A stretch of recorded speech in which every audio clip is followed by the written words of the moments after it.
Bencana alam kerap kita pahami sebagai peristiwa geologis semata.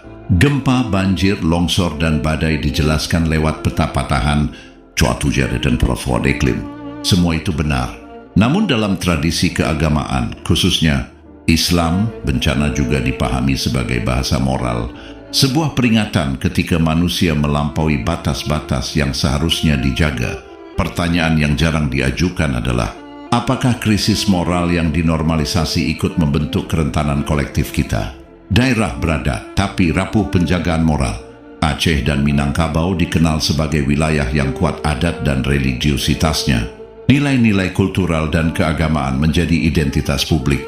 Namun identitas tidak selalu sejalan dengan praktik.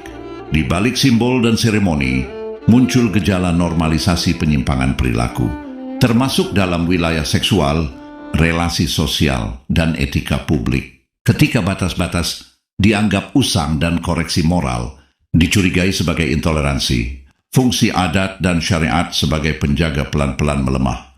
Nilai ada, tetapi daya lindungnya berkurang. Penyimpangan bukan urusan privat semata. Dalam pandangan Islam, penyimpangan termasuk penyimpangan seksual tidak pernah diletakkan sebagai urusan privat murni. Alasannya sederhana, dampaknya meluas. Ia menyentuh kesehatan fisik dan mental, memengaruhi struktur keluarga, serta mengganggu keseimbangan sosial.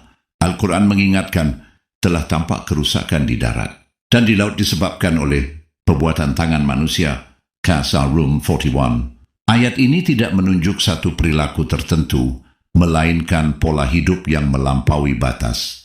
Ketika yang menyimpang dinormalisasi dan yang mengingatkan disingkirkan. Bencana, hukuman atau peringatan? Penting untuk tegas sejak awal.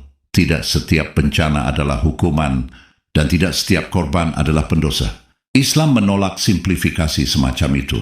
Namun Islam juga mengajarkan bahwa bencana dapat menjadi peringatan kolektif, bukan untuk menyalahkan individu, melainkan untuk mengoreksi arah bersama. Para ulama menyebut kondisi ini sebagai istidraj sosial, kelonggaran yang dibiarkan hingga rasa takut hilang dan koreksi dianggap gangguan.